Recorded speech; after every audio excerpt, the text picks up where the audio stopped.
मेरे highest marks पूरी university में आए इंग्लिश में। I was also given A gold medal for being the best student of the college. तो एक मेंबर ने हमारे प्रिंसिपल के ऊपर शाउट किया और उनको अब्यूज किया। We stopped attending classes from next day. All the classmates and us sat outside in the lawn and नारे लगाते रहे और हमारी स्ट्राइक शुरू हो गई। और फिर 5 सितंबर 1976 को हमारी शादी हो गई। Hello everyone, good evening. और आज फिर से मैं स्वागत करती हूँ आज आपका हमारे प्रोग्राम में, जिसका नाम है कहानी मेरी ज़ुबानी। और आज के एपिसोड में हम जानेंगे, हमारे साथ है मिस्टर हैरी सेठी। और जिस तरह से पिछले एपिसोड में हम लोगों ने देखा था कि किस तरह से मिस्टर हैरी सेठी ने अपना सफ़र शुरू करा एक रेफ्यूजी कैंप से, और वो अपने स्कूल तक, हाई स्कूल के बाद में कॉलेज में इलेक्शन तक पहुंचे। और आज हम देखना चाहेंगे कि उनके आगे का सफ़र कैसे रहा। तो सर, वेलकम। और कैसे हैं आप? सबसे पहले बिल्कुल ठीक। चलिए, हमारी शुभकामनाएं आपके साथ में, आप ठीक ही रहे। तो सर, इसके आगे का सफ़र कैसा रहा? जैसे कि आप इलेक्शन तक आप पहुंच गए, भाभी जी की दुआएं आपको मिली, तो आगे का सफ़र कैसे रहा सर? हाँ, तो ग्रेजुएशन तो मैंने जी। बीएसएम कॉलेज रुड़की से किया और मुझे खुशी हुई कि मेरे इंग्लिश सब्जेक्ट में हाईएस्ट मार्क्स आए थे। जी। और मेरे प्रोफेसर जो थे उन्होंने मुझे एक बहुत मोटी सी डिक्शनरी तो प्रेजेंट बड़ा की थी। मुश्किल रहा होगा ना सर, आपने स्टार्ट किया और टाट पट्टी के स्कूल से जहाँ इंग्लिश थी नहीं, और फिर आपने मतलब हाईएस्ट मार्क्स जो आपके मिले, और कैसे मतलब मैनेज किया आपने? देखिए, ये तो कुछ रुझाव था इंग्लिश की तरफ, हाँ। तो मेहनत करता रहा, सीखता रहा, तो इस स्टेज पे पहुंच गया कि मेरे हाईएस्ट मार्क्स पूरी यूनिवर्सिटी में आए इंग्लिश में। I was also given A gold medal for being the best student of the college in that year. तो जब मैं फाइनल ईयर में था और प्रेसिडेंट था सोसाइटी का, तो एक दिन हम लोग मैं और मेरे कुछ और दोस्त सोसाइटी के किसी काम से क्लासों के बाद भी कॉलेज में थे, और एकदम से हमको एक बहुत शोर शराबा सुनाई दिया। किस चीज का? हमने बाहर दौड़ के देखा तो लॉन में मैनेजमेंट कमेटी की मीटिंग चल रही थी, ओके। और वहाँ हमारे प्रिंसिपल थे और मैनेजमेंट कमेटी के मेंबर्स थे। तो एक मेंबर ने हमारे प्रिंसिपल के ऊपर शाउट किया और उनको अब्यूज किया, और हमको देख के बहुत दुख हुआ। तो वो तो उनकी बेइज्जती करके अपनी साइकिल उठा के चला गया, लेकिन मैं और मेरे दोस्त और कुछ हमारे प्रोफेसर भी उस वक्त कॉलेज में थे, हम लोगों ने बोला कि ये तो बहुत बुरी बात हुई है, हमारे प्रिंसिपल की बेइज्जती इतनी, और वो भी एक ऐसे मैनेजमेंट कमेटी के आदमी से जो कम्प्लीटली अनपढ़ है। और हमारे प्रिंसिपल साहब जो इतने पढ़े लिखे और गुणवान हैं, विद्वान हैं, उनको ऐसे शाउट करके चला गया। तो हमने सोचा हम इसको टॉलरेट नहीं करेंगे। नेक्स्ट डे हम स्ट्राइक पर जाएंगे। अब ये डिसीजन ले तो लिया जी।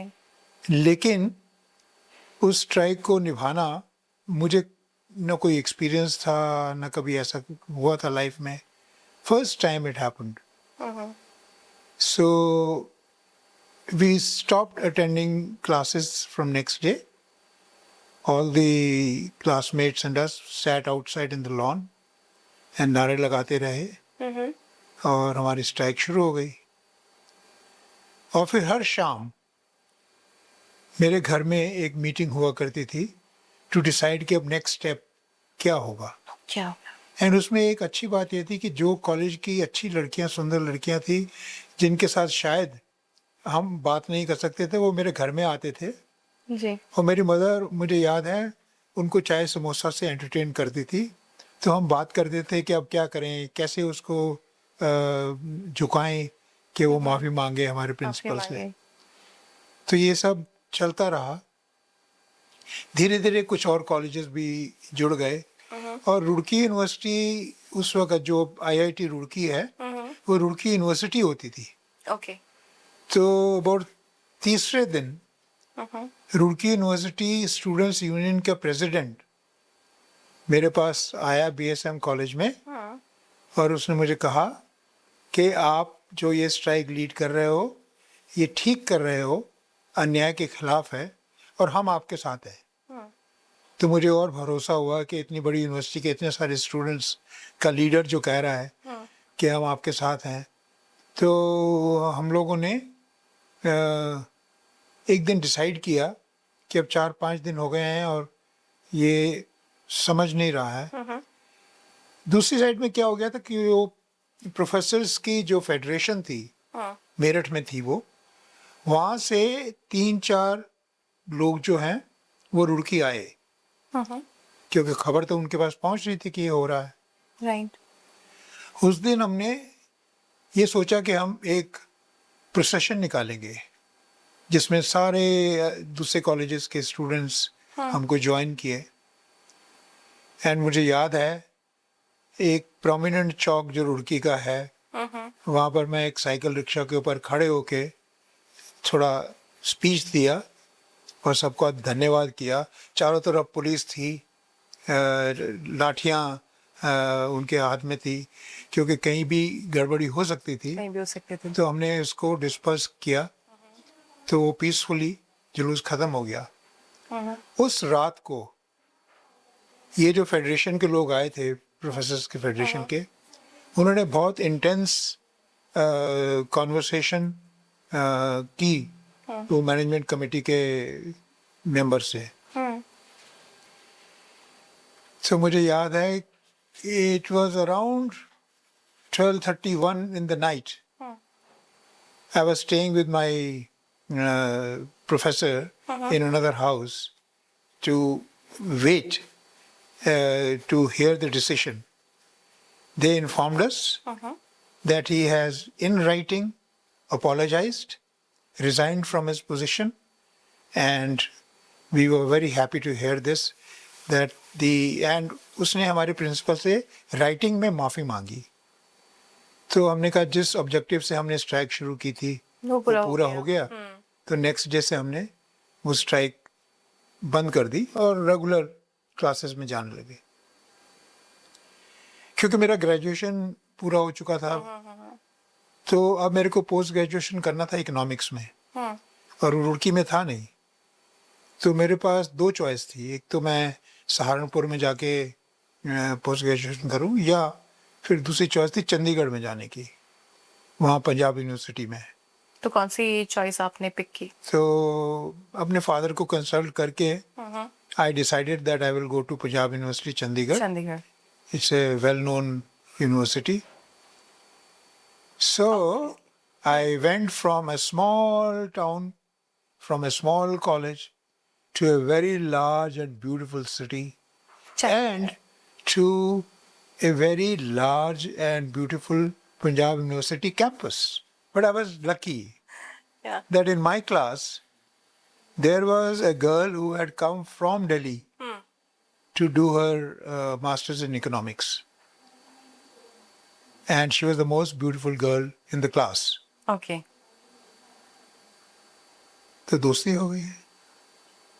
Every evening, I used to go and meet her in our hostel. मेरे हॉस्टल से थोड़ा दूर लेडीज का वो हॉस्टल था। घर से निकलते ही कुछ दूर चलते ही रास्ते में है उसका घर। राइट। तो वहाँ पंजाब यूनिवर्सिटी में उन्होंने ये किया हुआ था कि जो चौकीदार गार्ड्स थे लेडीज हॉस्टल के, बूढ़े सरदार रखे हुए थे, सफ़ेद दाढ़ी वाले। सफेद दाढ़ी वाले। लेकिन उन्हें मालूम किया कि वो भी हरकत कर सकते हैं। एनीवे, बिलीव ये था कि ये कुछ नहीं करेंगे तो हमारे लड़कियां सेफ हैं। तो आप जाते हैं हॉस्टल में, आप उनको बोलते हैं कि मुझे फलानी से मिलना है, तो वो उसका नाम अनाउंस करेंगे, बीबी सो एंड सो आपको कोई मिलने आया है। मेरी फ्रेंड आवाज़ सुनते ही नीचे आ जाती थी, उसको पता था कि आएगा अभी। राइट। तो हम लोग आधा पौना घंटा जो हमको टाइम मिलता था बातें करते थे और फिर मैं अपने हॉस्टल चला जाता था। एक दिन हमने प्रोग्राम बनाया कि हम पिक्चर देखने जाएंगे पिक्चर हॉल में सेक्टर 17 में, मैंने और मेरी फ्रेंड ने। तो उसके लिए मैं सुबह 11 बजे के करीब उसके हॉस्टल पहुंच गया। जब मैं पहुंचा तो वो ऑलरेडी बाहर थी और उसके साथ एक आदमी था। आदमी था? जी। कौन? उसने मुझे इंट्रोड्यूस कराया कि ये सो एंड सो हैं, आईपीएस में हैं अच्छा। और मेरी इनसे एंगेजमेंट हुई है, सो ही इज माय फियांसी। दिल तो टूटा, पर बहुत जोर से टूटा। लेकिन हमने तो सर, जर्नी रोकी नहीं। सर And यही कारण था क्या ठुकरा के मेरा प्यार मेरा इंतकाम देखेगी? क्या आप सीधा आईईएस ही बन गए? आईएएस तो बाद में बने ना, ये अच्छा। तो उससे पहले की बात है। तो ये शुरुआत तो वहीं से हुई थी? पोस्ट ग्रेजुएशन की बात है ना ये तो। जी। तो वो फियांसी जो थे वो भी भले इंसान थे, वो उनसे बाय बाय करके वो चले गए। फिर हमने एक ऑटो रिक्शा लिया, दोनों उसमें बैठे पिक्चर हॉल में गए, पिक्चर देखी। पिक्चर देखी। और वो पिक्चर पता नहीं कौन सी पिक्चर थी। और जब हम पिक्चर ख़त्म होने के बाद बाहर निकल रहे थे तो मेरे एक रिश्तेदार आंटी और उनकी यंग लड़की वो अंदर एंटर कर रहे थे पिक्चर हॉल में। तो उनके सामने हुआ तो मुझे मालूम था कि बाद में जवाब देना पड़ेगा कि ये कौन था इनके साथ। Anyway, so we came out, had our lunch in Sector 17 in a good restaurant, and then I dropped her to her hostel, and I went to, not my hostel, but my family had started living in Chandigarh. So 1 year I stayed in the hostel. Next year I was staying in the house where my family had shifted. तो चंडीगढ़ अच्छा रहा। वहीं पर मेरी शादी हुई और शादी की भी एक स्टोरी है। बिल्कुल सुनना मेरे चाहेंगे। प्रोफेसर जो मुझे बोला करते थे जब मुझे देखते थे कि ये रोज गर्ल्स हॉस्टल में जाके अपनी फ्रेंड को मिलता है, उसको ऑब्वियसली उनकी स्टूडेंट थी, जानते थे। तो उन्होंने एक दिन रोककर मुझे बोला कि कंबल नहीं छोड़ता, कंबल को छोड़ना पड़ता है, तो तू पढ़ाई कर, एग्जाम आ रहे हैं। लेकिन उनको नहीं पता था कि मैं पढ़ाई करता हूँ, लेकिन 10 साढ़े 10 बजे मैं शुरू करता हूँ जब सब लोग, और मैं सारी एक्टिविटीज़ अपनी पहले कर लेता था। और लोगों को ये पता रहता था कि आप पढ़ाई नहीं करते हो, Correct. आप अपनी लाइफ एंजॉय कर रहे हो, Right. कंफर्ट जोन में हो, कि कंबल छुटता नहीं है, छोड़ना पड़ता है। तो लोगों को ये लगता था कि आप बहुत कंफर्ट जोन में रहने वाले एब्सोल्युटली स्कॉलर हैं। लेकिन एक दिन क्या हुआ, डिपार्टमेंटल एग्जाम होता है यूनिवर्सिटी एग्जाम से पहले। तो हमारे जो प्रोफेसर हेड थे उनकी क्लास थी और वो आए, उनके पास मार्कशीट थी सबकी। तो उन्होंने मेरा नाम पुकारा, who is this? So I stood and he said you have secured the highest marks. So एक बंदा जिसको ये बोला जा रहा था कि पढ़ लो, एंड मैं पढ़ रहा था, इसीलिए मेरे वो हाईएस्ट मार्क्स आए। ऐसा नहीं कि ऐसे ही आ गए वो।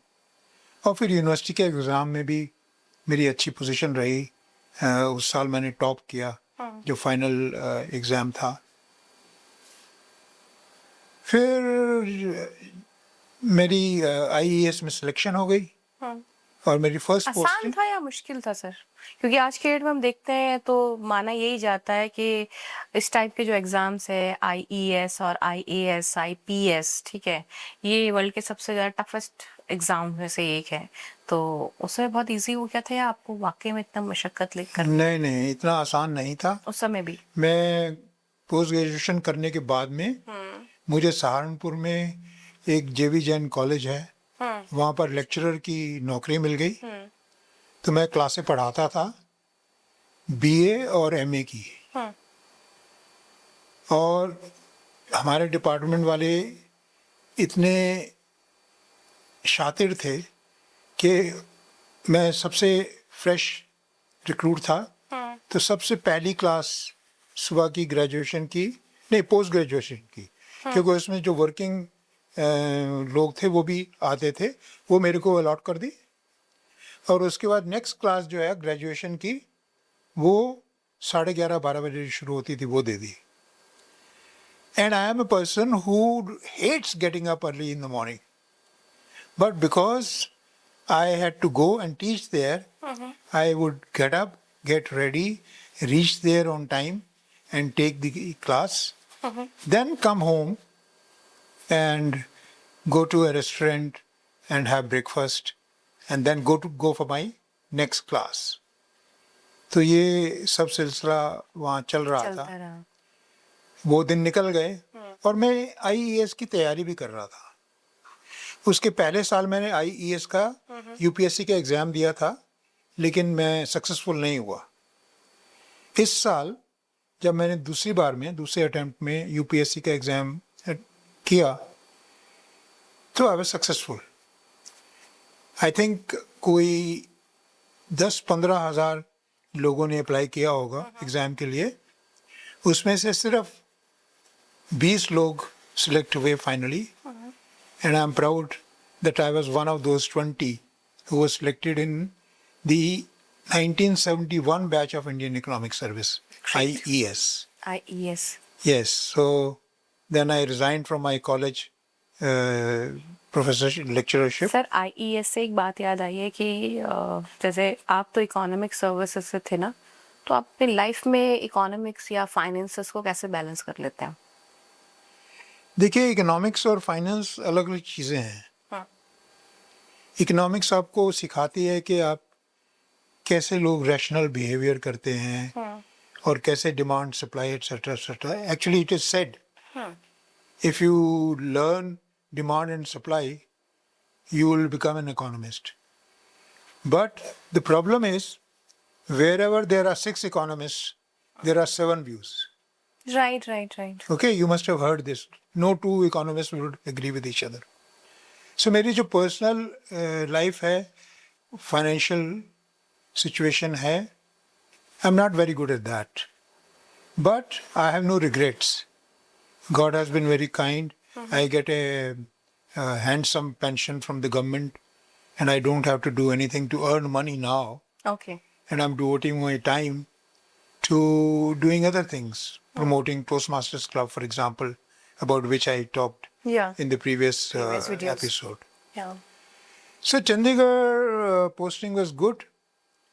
One day, my professor from the economics department walked into my office and he said कि मेरी सिस्टर ने आपको हमारे घर में देखा है और आप उनको बहुत पसंद आए हैं, और वो चाहते हैं कि आप उनकी लड़की से मिलें और शादी की बात करें। तो मेरे प्रोफेसर थे, तो मैंने कहा सर, जब मैं नेक्स्ट टाइम जाऊंगा अमृतसर हाँ। तो ज़रूर मिल लूँगा मैं। So it is he who brought the proposal. So next time when I went to Amritsar, I met with my now wife. At that time she wasn't my wife. And I met her, and the moment I entered the room and they said, "Ye Nutan hai," I shook her hand. And I said, "Hello, Nutan." It was something very daring and different for everybody present in the room. But later on, उस समय का era was different. later on, my wife told me, the moment you said, "Hello, Nutan," I knew that I'm going to marry only you. So maybe my confidence, Just because of confidence, authority.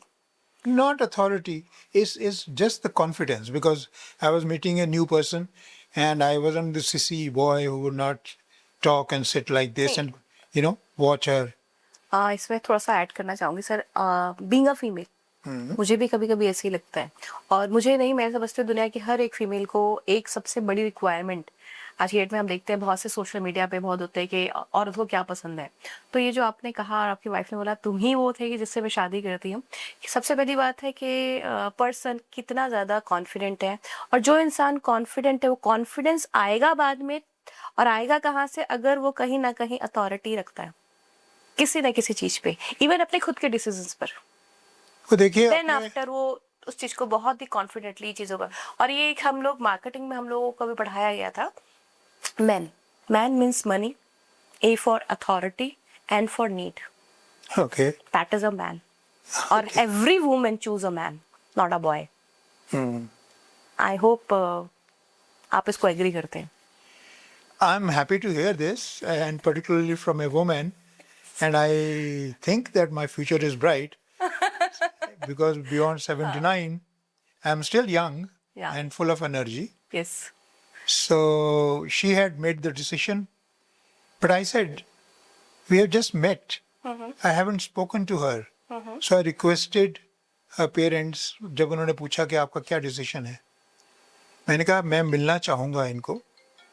तो वो कुछ दिन बाद उनको चंडीगढ़ लेके आए जहाँ मैं पोस्टेड था। तो मेरी फियांसी भी नहीं थी वो तब तक। वो और मैं एक रेस्टोरेंट में 17 सेक्टर में मिले और आपस में बातचीत की, और मैंने अपनी सारी कमज़ोरियाँ उनको बताई कि मेरे हाई नंबर का ग्लासेस हैं मेरी आँखों पे,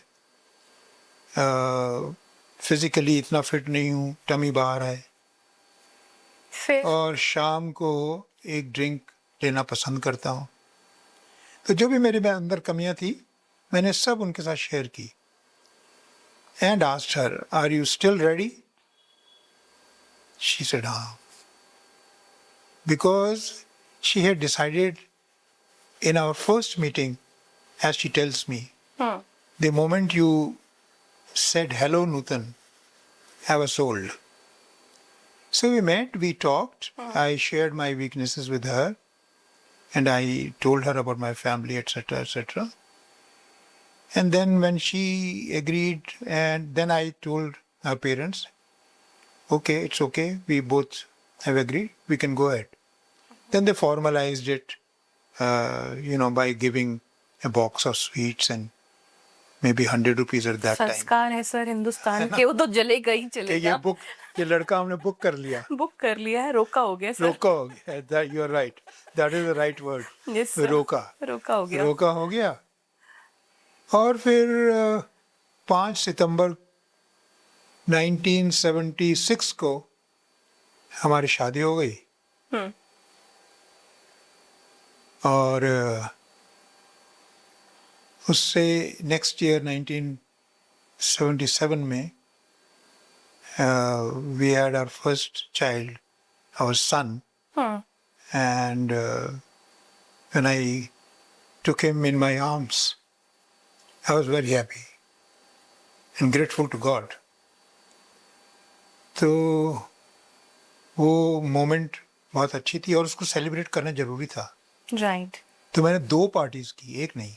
अच्छा। एक तो ऑफिस के लोगों के लिए 70-80 लोग होते थे, उन सब के लिए पार्टी की, और एक मैं जिस घर में रहता था उन दिनों में सेक्टर 11 में, तो जो आसपास के लोग थे, मेरे फ्रेंड्स थे, वो भी कोई 70-80 के करीब हो गए थे, उनके लिए भी एक पार्टी की। उसके बाद मेरी वाइफ बच्चे को लेके अपने घर अमृतसर चली गई, और तब तक मेरी पोस्टिंग जो है वो मसूरी लाल बहादुर शास्त्री एकेडमी में आ गई थी। तो मैं वहाँ से मसूरी आ गया, वो वहाँ से अपने घर अमृतसर चली गई। और फिर as you know, after the child is 40 days old, then only you move the child. Yes. तो उस पीरियड के बाद मैं गया और उन दोनों को लेके आया। और मसूरी जैसी जगह में आप जानेंगे कि एक छोटा बच्चा, सर्वाइवल के लिए, और हमें कोई एक्सपीरियंस नहीं कि बच्चे को कैसे पालना है। फॉर्चुनेटली हमारी एक नेबर होती थी, वो उनके 2 बच्चे थे, तो उनकी एडवाइस मिलती रहती थी, but it was difficult. And वहाँ जो मसूरी में मेरे को घर मिला, बहुत बड़ा घर था वो, उसमें 2 फैमिलीज हम रहते थे। उसका नाम था हॉलीवुड। एंड अभी भी है। अभी भी है हॉलीवुड, अभी भी है। आई बिलीव उन्होंने नई बिल्डिंग बना दी है। हाँ जी, लेकिन हॉलीवुड ही लेकिन नाम है। वहाँ धूप नहीं आती बिल्कुल, ओके। बहुत ठंडा रहता है, और बच्चे को गर्म रखना बहुत मुश्किल होता था। बट हमारी नेबर ने मेरी वाइफ को ये एडवाइस दी कि इसको सुबह उठने की आदत मत डालना। अगर ये अर्ली मॉर्निंग उठता है ना, तो इसके मुंह में पानी की बोतल की निप्पल लगा देना, तो ये सो सोता जाएगा। रहेगा। नहीं तो तुमको अर्ली मॉर्निंग उठाएगा, परेशान करेगा। तो वो टिप बड़ी काम आई। तो तो सर बधाइयाँ हो, हम तो ये कहेंगे आपको, आपके बेटे की बधाइयाँ। व्यूवर्स हमारे जो देख रहे हैं उनकी तरफ से भी आपको बधाइयाँ। ठीक है, उस टाइम तो हम नहीं थे, आज तो हैं, आज तो दे ही सकते हैं। Thank you कहीं very ना much. कहीं हम आपकी कहानी के थ्रू, आपकी कहानी के जरिए पहुंच तो हम उसी एरा में गए हैं। कहीं ना कहीं वो दिल में हल्का सा हो रहा है जो आपके मन में हो रहा है, हमें भी लग रहा है कहीं ना कहीं कनेक्ट हो पा रहे हैं हम भी, और मैं समझती हूँ कि हमारे व्यूअर्स भी इस कहानी के साथ में ज़्यादा से ज़्यादा कनेक्टेड हो पा रहे होंगे, और आपको भी अच्छा लग रहा होगा सर की कहानी सुन करके। और इसी तरह से आप हमारे साथ में जुड़े रहिए। मिलते हैं नेक्स्ट एपिसोड के साथ में, मैं और हैरिस सर, और आगे जानेंगे उनकी लाइफ के अलग अलग पड़ाव के बारे में, अलग अलग स्टोरीज के बारे में। तो जुड़े रहिए हमारे साथ। Stay tune. नमस्कार। नमस्कार सर। Thank you. जय हिंद, जय भारत।